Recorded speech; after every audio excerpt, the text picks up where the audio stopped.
Strange New Worlds musical episode was great, but I'm worried a season 3 story will make Star Trek too meta. Strange New Worlds has proven it's unafraid to take creative risks.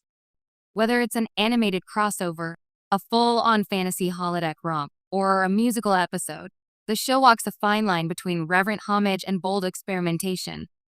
Season 2's Subspace Rhapsody was a highlight, a charming, well-executed musical that somehow still managed to deepen character arcs while embracing its Broadway absurdity. But while I applauded that episode's creative bravery, a Season 3 storyline currently rumored to be in development has me concerned, not because it's wild, but because it might push Star Trek into dangerously meta territory. For all of Strange New World's tonal flexibility, it's always anchored itself in the core optimism and science-first spirit of Star Trek. Even the musical, which could have gone full parody, kept stakes intact and ended with emotional growth.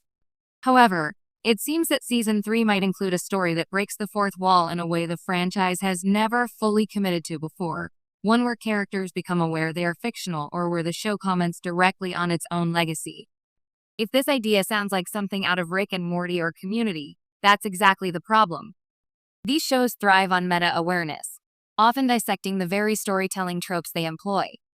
But Star Trek is not a satire. It's a science fiction drama with an earnest, hopeful worldview.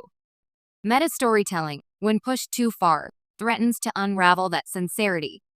When characters start making jokes about the fact they're on a TV show, or if an alien force turns the Enterprise into a literal production set, it doesn't just break the fourth wall, it breaks the emotional contract Star Trek has with its fans. It's worth noting that Star Trek has flirted with meta before. Voyager's the Doctor once wrote a holonovel about the crew that mirrored his frustrations, prompting a Federation copyright dispute. Deep Space Nine delivered Far Beyond the Stars, where Sisko experienced a vision of being a black sci-fi writer in 1950s America, a brilliant, surreal commentary on race, fiction, and hope. These stories worked because they served a greater theme. They were never about Star Trek being self-aware for the sake of a laugh or a wink at the audience. They had emotional weight and narrative purpose. But there's a fine line between artistic self-reflection and self-parody. The danger in going too meta is that it invites cynicism into a universe that functions best on sincerity. Strange New Worlds has succeeded because it believes in the Star Trek message. It isn't embarrassed by it.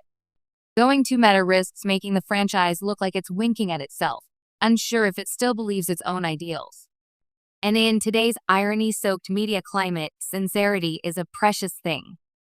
Of course, part of the concern stems from how well Subspace Rhapsody was received. It might embolden the writers to push even harder into genre-breaking territory.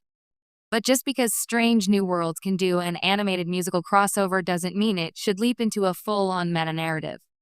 There's always a temptation in long-running franchises to turn inward, to reflect on their own history, fan base, and tropes. But the beauty of Strange New Worlds is how it makes Star Trek feel fresh again, not self-referential. There are other ways to honor Trek's legacy without getting too self-aware. Season 2's Those Old Scientists succeeded not because it leaned on references, but because it showed genuine admiration for Trek's ideals. The reverence Mariner and Boimler had for Pike's era felt earned and sweet. Similarly, Lower Decks thrives on being meta because that's its entire design. It's animated, satirical, and built to comment on Trek's quirks. Strange New Worlds isn't.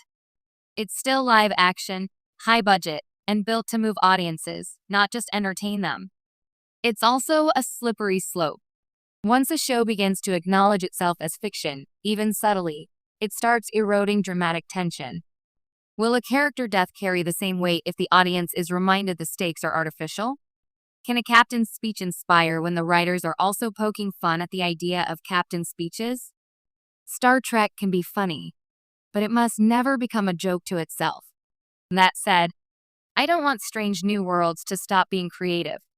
I loved the musical. I love the fantasy episodes. I'm all for embracing the genre's elasticity. But every creative choice should serve the